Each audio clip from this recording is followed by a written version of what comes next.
As Desmond said, I'm Anna. I work Carbon 5. I founded Elixir Bridge a couple years ago. I'm Hannah.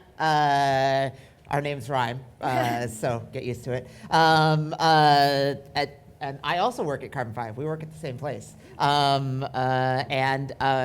place is Carbon 5, which is one of the sponsors today. You can see all of our contact info here. At the end, I will have a URL for the slides where you can actually get that contact info. And the company we work for is a product development consultancy. So what we do is we work with like all kinds of clients from like super small like startups to like, I don't know, I've worked for the Gap, the people who make the pants while I've been at Carbon 5. And we help them take their ideas where at whatever stage they are, take their ideas from an idea to working software. So if you are interested in learning more, find us after the break. Cool. All right. Cool. Yeah, so let's talk a little bit about Go versus Elixir. And to give you a little context, really the motivation from this talk came from conversations that Hannah and I had had separately and together with folks. We talk about concurrency, and oftentimes people say Go, and people say Elixir, and while they both allow for concurrency, as we all know, with anything in software, right, there are trade-offs. They do have different implementations, and they definitely take different things into account when trying to deal with concurrency. And we're looking at Go versus Elixir, and we're talking about the concurrency model really, as many people have mentioned today, we're really looking at the actor model versus communicating sequential processes. But before we do that, and before we talk about kind of what one does and what the other does, I want to take a step back and take a look at how we define concurrency and really where all of this kind of started, and take a step way back to our operating systems, right? Just a quick run through, but we know that when computers were first kind of built, they didn't really have operating systems. They ran one program from beginning to end. It consumed all of the machine's resources. Eventually we got better at it. We have multi-processor systems. You can do multiple things at once. And you know, we've all seen the screen where we have 40 programs running at a time, and it all seems to work beautifully. How is it possible, right? But it's not. We fake it. We all know that really at one instance in time, if you have one CPU, you're really only executing on one process. But we also know that you can load a bunch of executable code for several processes into memory, and we have a processor that switches rapidly, right? And that it gives this illusion that multiple things are running at the same time. And we all know there's like really 3 steps a process can be in, right? It can be ready, it can be running, or it's being executed, right? Or it can be blocked. It's waiting for some other operation. And it's also been mentioned today, but in our operating systems, as we know, we also have threads. And the only thing we really need to remember, right, is that they're lightweight processes, right? They're similar, but they do share the same memory space. So how is this all relevant, right? This is all stuff that we know. How is it relevant? Well, we now have these more robust, much more robust machines. We can do many things at once. And we are also building more robust applications, and we need them to do more things at once. So how do we build on top of these things that we've already learned about and these old kind of paradigms of dealing with these concepts of threads and concurrency? So before we get there, I kind of want to talk about an example. It's pretty simple, but imagine that you have 5 people. They all went to IKEA. They grabbed the same box. They're all going to build a bed. And you have to write instructions for them, but they each have the same bed. So you can imagine that building those instructions or writing those instructions would be pretty easy, right? They're all going to do it at the same time. Eventually, at some point in time, you get hopefully 5 functional beds. Now imagine you have 5 people, and they're all building the same bed. And you want them to each be able to make progress without getting in each other's way, and hopefully at some point at the end, you get a functioning piece of furniture. Well, that feels a lot more complex. And that requires coordination as we deal with this concurrency, right? And so I like this definition, even though it sounds like a lot of words when we're talking about concurrency, being the composition of independently executing processes, while parallelism is the simultaneous execution of computations. Now, if that does sound like a lot of words, really when we're talking about parallelism, we're talking about its focus on execution, doing many things at once. And concurrency is about dealing with many things at once, its focus being structure. And as I mentioned, coordination introduces complexity. So how do we think about that? Cool. So I want to talk briefly. I'm going to give you a basic introduction to sort of like the old school way of coordinating between tasks working together. And just to reiterate the problem,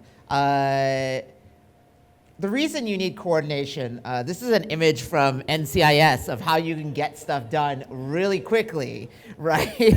And obviously, as we all know, you actually don't get stuff done quickly by two people randomly typing at the same time, right? You need some form of coordination in order to move faster on a single task, right? So there's sort of like, so what I want to talk about is the way that we started doing this before we get to the way that Go and Elixir do it.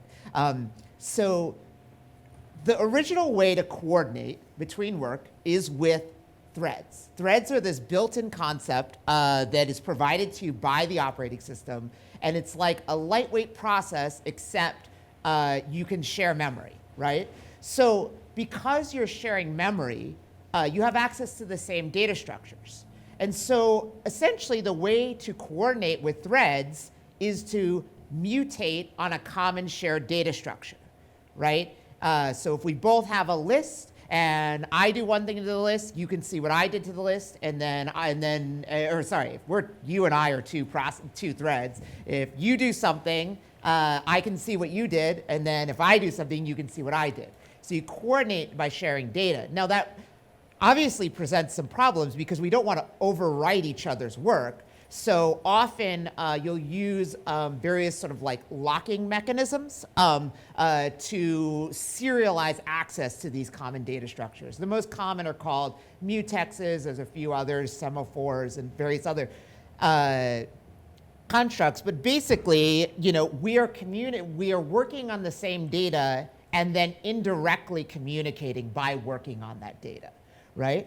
And so this is sort of like the original way to write concurrent programs. And because they're already built into the operating system, and communicating with shared data is something you get for free. So it's really not hard to build this if you're like a language designer.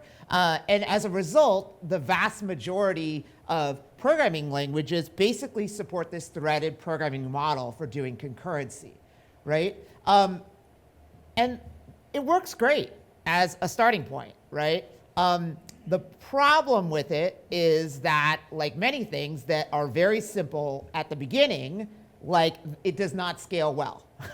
What starts off simple gets unwieldingly complex once you're trying to do something that's not trivial.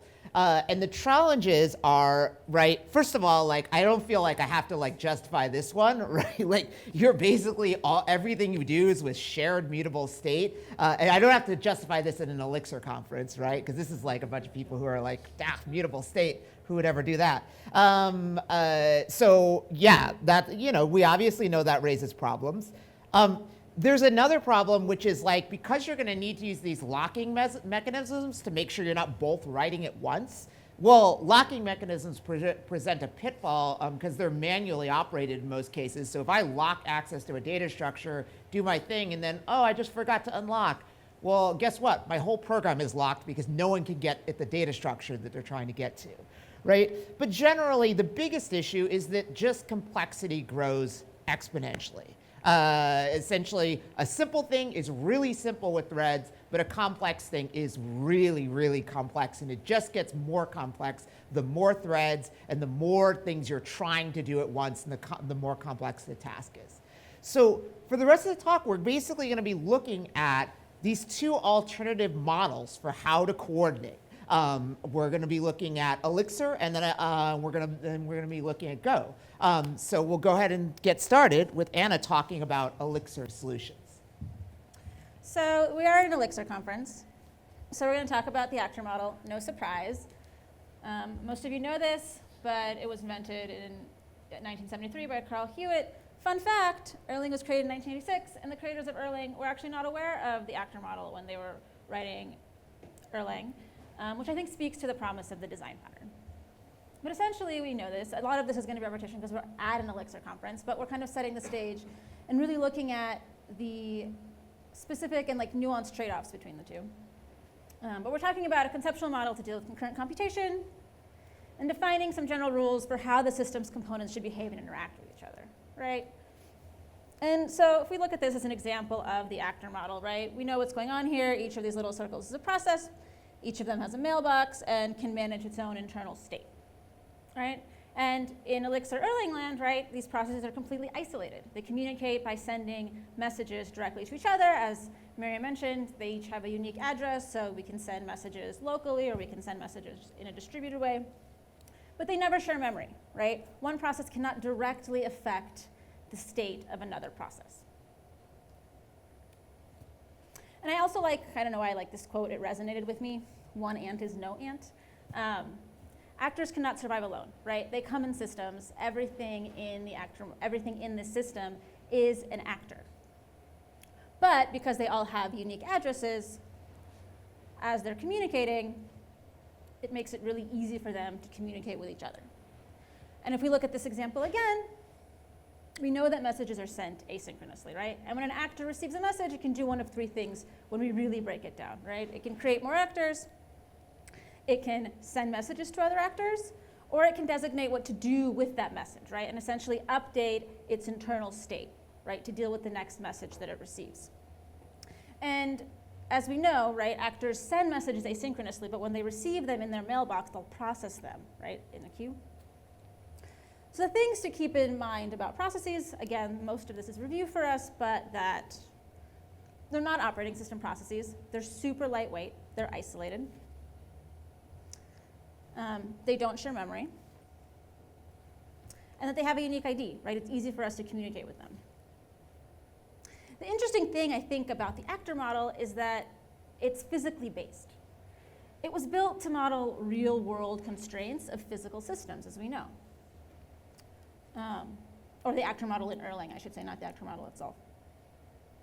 And built in systems that are communicating over really long distances.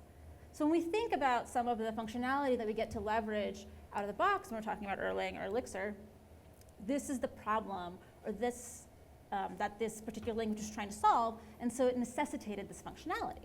And as Miriam mentioned, right, one of the things that we can really leverage easily is distributed Elixir. Because each process has a unique ID, and processes communicate directly with each other, it's really easy to communicate to a process on your node, or if you have the full address to a process that's sitting on a node halfway around the world. And because these messages are sent asynchronously and they're not blocking, right, that's very intentional. You don't want this message to stop your system from running necessarily. So hence they're not bound by any sense of time. And this is what Miriam alluded to earlier also, but this alludes us to our next point, right? We've all heard let it crash. But this idea that we have these supervision processes, specialized processes, to monitor our systems. Because this essentially allows us to build, if we can do it right, doesn't always work, right, but self-healing systems, so to speak. And this goes back to the coordination we were talking about, right? How do we coordinate all these little pieces to actually get something done at the end of the day and not take down our whole system? And if we do it right, hopefully, it works. And the last point that we want to bring up when we're talking about the actor model with Elixir and ERLANG is that these units don't work in isolation, right? They run on the beam, and really we get to take advantage of what we call preemptive scheduling, which, if we go back to what we were talking about at the very beginning, about this processor switching simultaneously to give this feeling that everything's running, same thing, right? We have what we call a preemptive scheduler. So we have a scheduler in the ERLANG VM. We have multiple ones. They might map to however many processing units you have on your machine. But the scheduler will essentially interrupt tasks and switch between them so that you can actually successfully run multiple processes, hundreds of thousands of them, we hear this all the time, at the same time. And it has, I'm not going to get into it, it does give tasks like a priority ranking, like which ones it needs to run. But essentially this all speaks to the priorities of Elixir as a language, right? The scalability factor, leveraging the ERLANG VM and how processes work and communicate with each other. The fact that we can make it fault tolerant and essentially build these self-healing systems. And all of the things that allow us, as people have mentioned, to make it fast. So now, Hannah, I'm going to transition to you, and we'll see what Go is all about. Cool. So I have the unenviable task of talking about Go at an Elixir conference. And just so you know, I'm an Elixir devotee as well. I don't stand Go. Is that a thing? But I've been programming in it daily, so I've learned a lot about it. And I'm here to talk to you about how it works. So Go has its own model it's built off of. It's this thing called communicating sequential processes. It was first described in a paper by Tony Hoare in 1978. 70s, good decade for distributed systems papers. And it is also based off of this a conceptual notion of a process. The model that I like to think of for a process in CSP, it's similar to the actor model. I like to think of a sprinter, right? A process is the smallest independent unit of work, that can go from like one point to another point, right? Like in the actor model, in most cases, the process we're talking about here is not a full operating system process. It is some sort of, like most implementations of CSP, abstract away the concept of a process to something more lightweight, so you can deal with lots and lots and lots of them. Okay, so if you've got your sprinters, how do you coordinate? Well, so the image I like to think of is a relay race, right? And the key concept here in the relay race is that you've got the person sprinting, at the end, they pass the baton, right? So the baton in CSP is this concept of a channel, right? You have the processes, they hand the baton to the next process, which is sitting there waiting to get the baton, and then it runs and does its thing. Right? And it's important because it's sequential, right? The next person doesn't run until they get the baton. Now, the other element that's really important here is that processes only know about channels. So this is a little bit divergent from our relay race, because the idea here is I'm running with the baton, and when I get to the end, I don't know who's going to be there, but I'm just going to hand the baton to them, right? And they're going to take it. So they communicate through the channels rather than knowing about each other.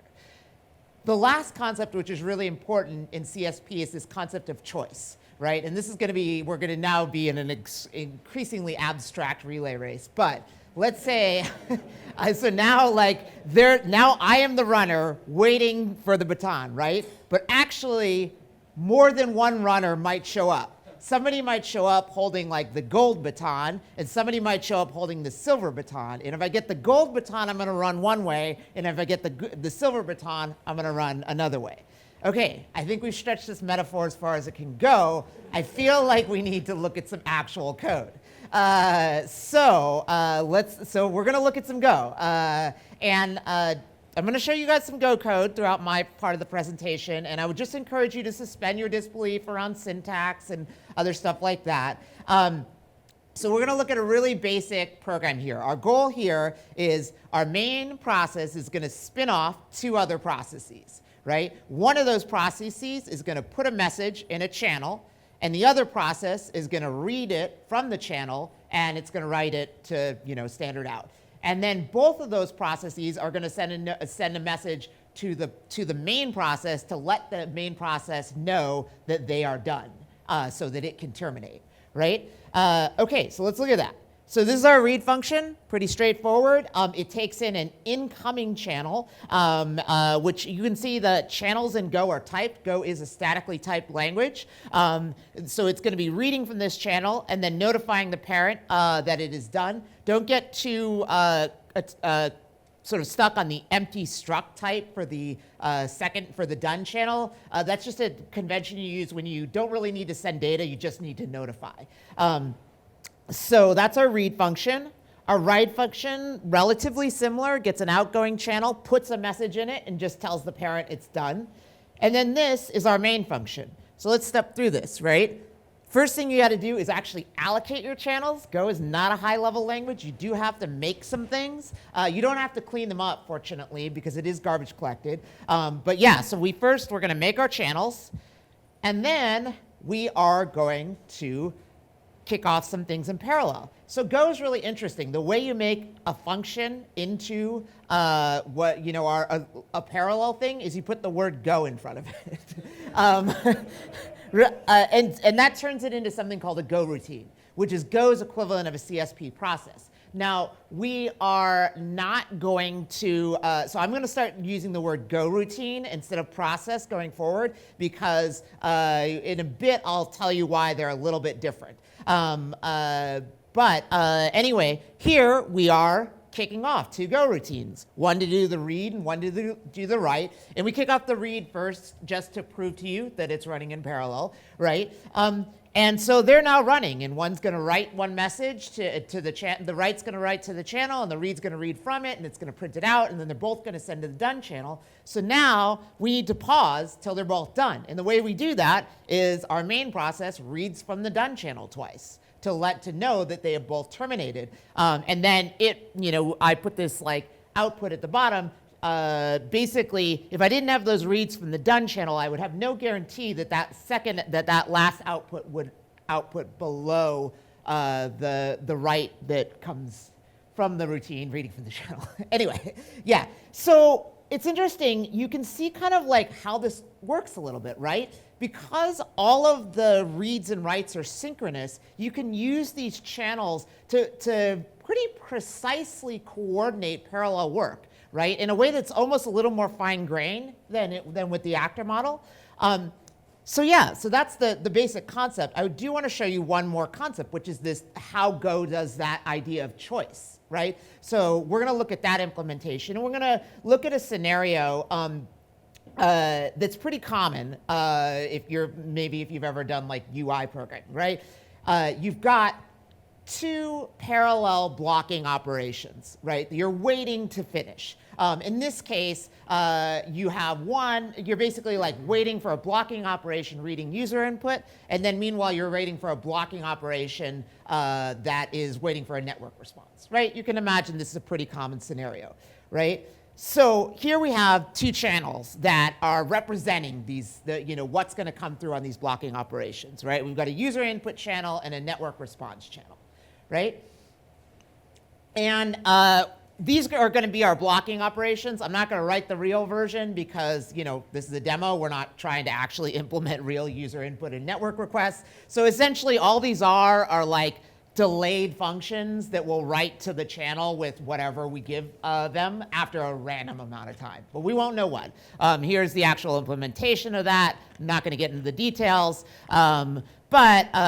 Anyway, the net result of that. So here we're going to fire them off, right? We're going to read user input, which is going to wait for a random amount of time, and then that'll be the input that's read, and then we're going to make a network request, and that'll run, and then that'll be the data that comes back, right? So we don't know which of these is going to happen first, but we need to be able to respond to whichever happens, right? So we're going to have a for loop, again, another high-level construct from Go. And inside that for loop is a select statement, right? So this select statement looks a lot like a switch statement, right? But it's a bit different because this is Go's implementation of choice. And the way this select statement works is as soon as one of these cases can be satisfied, as soon over time, like the first one that can be satisfied, we're going to act on the code that's below it, right? So if the user input comes in first, we'll go ahead and print out what the user typed. If the network data comes in first, we'll go ahead and print out what the network data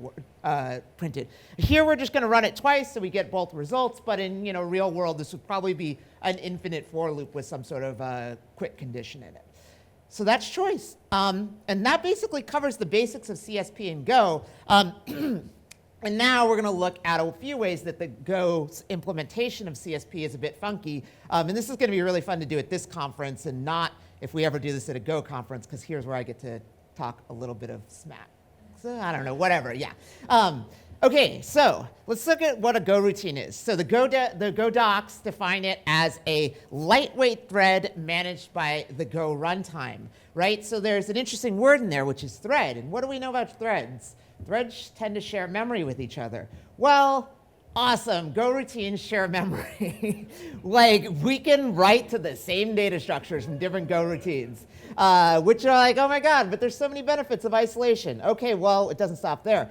Because not only can you share memory, Go has a library called sync. And what sync contains is all of those locking mechanisms that I talked about at the beginning that you can use for traditional threaded programming. So you can have mutexes, and you can have semaphores, and wait groups, and all this stuff. So it gives you all those other things that you could do, that you could use for coordination. Now, the Go docs are very clear. Obviously, our philosophy is that we communicate by, we don't communicate by sharing memory. We share memory by communicating, right? They're very clear about that, except for the paragraph afterwards where they say, yeah, but maybe not. Sometimes you just like, I don't know, want to just like use a mutex because it's simpler and that's cool. Okay, let me add another thing. Go routines are scheduled cooperatively. What that means is that when you kick off a Go routine and it has the processor, it has to actually either read or write from a channel or call any number of system calls that essentially release control in order for the scheduler to pick it up and take over. So that means you can actually lock the processor if you write a Go routine in a certain way and drop the number of parallel routines down to 1. Yeah, so that's potentially a challenge. And so, like, yeah, what's going on here? This seems like a lot of interesting decisions. Well, so before, yes, okay, I got to like put in my digs there, but like, let's talk about what's really going on. And I want to look at a couple other aspects of Go that maybe will illuminate this. First of all, Go compiles to actual native code, right? It compiles to the code that your machine processor runs. Another thing, the Go runtime is super small. A hello world program compiled in Go comes out to about 2 megabytes. That's just about twice the size of C. I tried making a new mix project and running like a distillery release on it to try to get like whatever the smallest binary is. It wasn't nerve space, so maybe there's even further, but it was 20 megabytes large, right? Big difference. And that kind of gets to this, which is Go is trying to be a systems programming language. It's basically trying to be a replacement for C.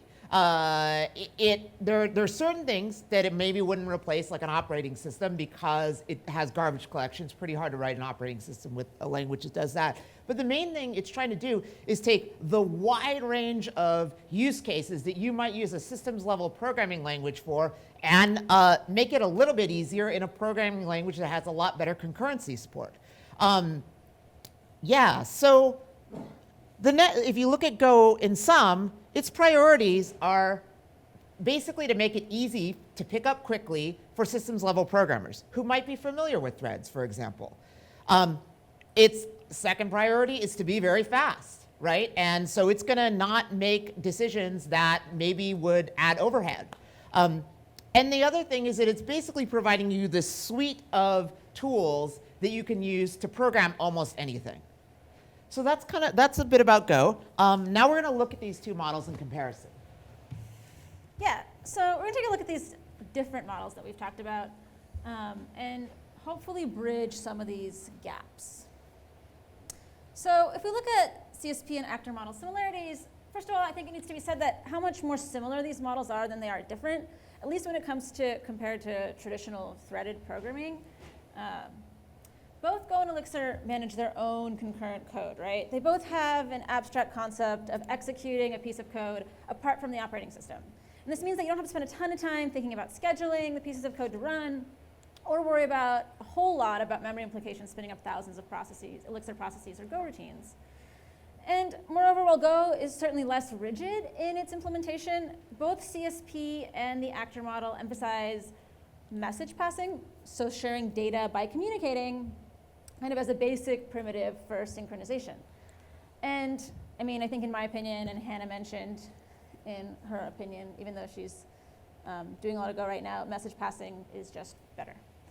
And none of this is a coincidence. And while the actor model is its own theoretical concept, Joe Armstrong himself, right, one of the creators of ERLANG, said that it was derived heavily from Prolog, Smalltalk, but also CSP.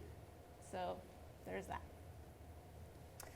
Hannah, so do you want to talk about the differences? Yeah, so there are a few differences that we've seen. First is this concept of process identity. Once you kick off a Go routine, you have no way to reference it. You only know about channels. Versus in the actor model, when you spin up a process, you get a process ID. And that means that in the actor model, you communicate directly between processes. I send a message to a process, and then that process reads it. In CSP, I send a message to a channel, and whoever is reading that channel gets it. And then the big difference is the asynchronous versus synchronous message passing. And CSP messages are synchronous. They get read immediately. And in fact, if I write to a channel and no one is reading, the write will block as well. So it means that CSP maybe not so useful in distributed systems that are separated by a network, because obviously you cannot do that. You can't send a synchronous message over the network. So those are the theoretical differences. But in practice, maybe there are ways that these models can emulate each other. Maybe they're not that different after all. How to give a CSP process an identity. I'll give you a really quick formula. You can take one channel, and you have one process that is allowed to read from that channel. Effectively, the identity for that process is that channel, right?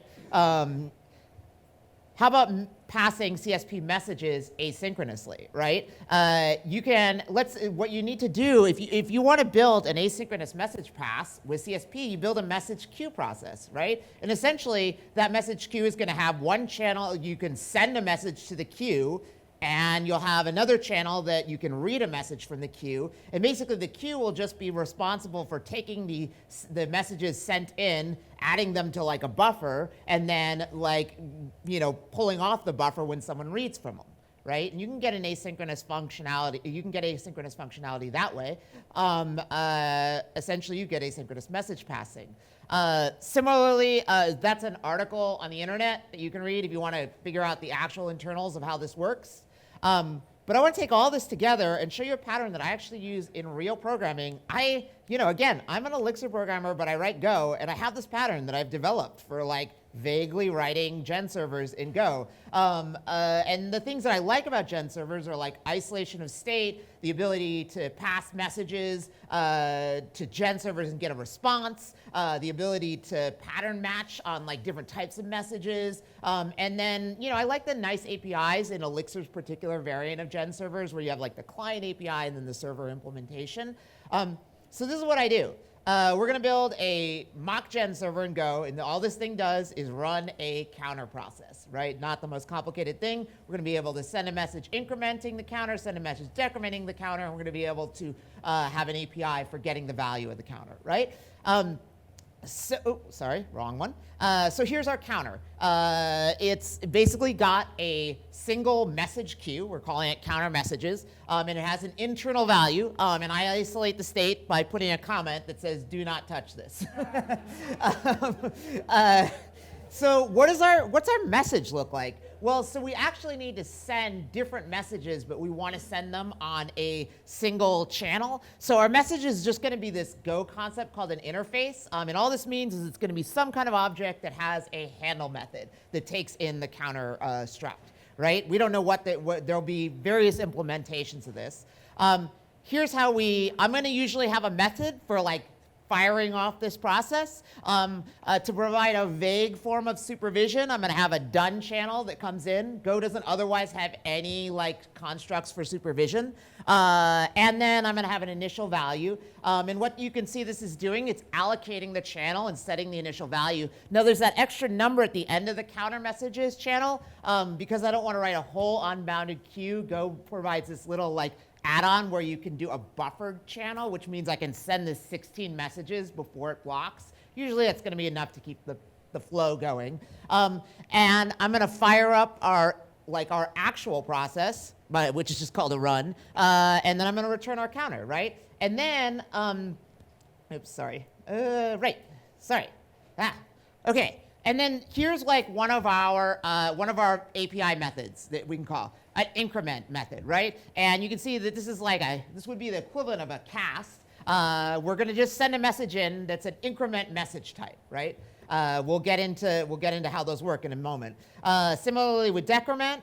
And then here is our get value, which is a little bit more complicated because the message we're going to pass is actually going to have a channel of its own to send back the response on, right? So we're going to have an integer channel we're going to read from to get the response, which is a little bit funky, but hey. And then here is the actual run loop, which you can see is a select statement. It basically just has two cases. One is if the termination signal comes in, we're going to terminate. It's going to return. Otherwise, we're just going to call this handle method on the message. Now, the cool thing about Go is it does have a really nice form of dynamic dispatch, right? Basically, if for each of my message types, I implement the handle method, then they now satisfy the interface, right? So basically, you can see these are the actual implementations of the state changes. The increment message adds to the value, the decrement subtracts to the value, and the get value message writes the current value into the response channel. So yeah, it's a wee bit clunky, but I actually use this almost every day in writing Go. So I'm going to turn it over to Anna for one last example, looking at channels in Elixir. Yeah, so kind of getting the idea that, can we take these patterns that we have in one paradigm and use them in another, and are they effective, right? So channels in Elixir are really just going to build a simple queue, put some stuff in, take some stuff out, using ERLANG queues in a gen server. So we're going to build a queue. Oops, that was wrong. Down. Yeah. Down. Maybe it has a max length, maybe it doesn't, so kind of mimicking this buffering concept. And if it's bounded, so we're either going to put an item in. If the queue is already full and it's bounded, we'll just return the queue that we already have. Else we'll return the entire value. Same thing when we're putting stuff in, same thing when we're taking stuff out. If it's empty, we'll just return it. Otherwise, we will, what am I doing here? Oh yeah, so we'll return the new queue. In the gen server, we're going to start off with a queue, whether it be buffered or unbuffered. And essentially we're saying, okay, here's our buffered channel. If we don't have anything in it and we're trying to take something out, we're essentially going to, in our gen server, say no reply. So here, this is interesting for gen servers because normally in our handle call we'll send a reply back, but we're essentially going to say no and leave our caller waiting, so essentially trying to mimic blocking until we have a value that we can return. Same thing when we're adding something in. If the queue is full, we're going to block until we can actually fit something in. Otherwise, we'll add it and return the new queue. So that also feels a little bit wonky. And I think Hannah mentioned that those two things felt a little bit wonky. They're doable. And on one hand, we want to say, in comparing Elixir and Go, don't necessarily be limited by your language, right? You can take these patterns and apply them in other frameworks, right? And I think sometimes when we're sitting with a certain language, we tend to follow those paradigms. But there's also a reason for that, right? Because it doesn't feel super awkward. But we don't always choose our language, right? Sometimes we're handed legacy systems, we're working with things, and we want to be able to abstract some of these paradigms that have been useful, as Hannah showed, so that it is possible. But really the last thing is the choice of the language, really one of the many decisions we make, right? Really we're trying to use software to solve problems, and so leveraging the appropriate tool, as we always say, that is going to help us solve the problems, whether you're writing like a systems program in Go, or when ERLANG was written for phone switches, they're trying to tackle two different things and need to leverage different strengths. So hopefully you all can have a better idea now of kind of what the nuanced trade-offs are when you're thinking about one or the other. And that's it. And that's Hannah's dog. Thank you. And the slides are not up at that URL, but it'll be concurrency.techgirlwonder.com, probably be, but they will be soon. Yeah. I don't think we have time for questions. Sorry, we're too slow.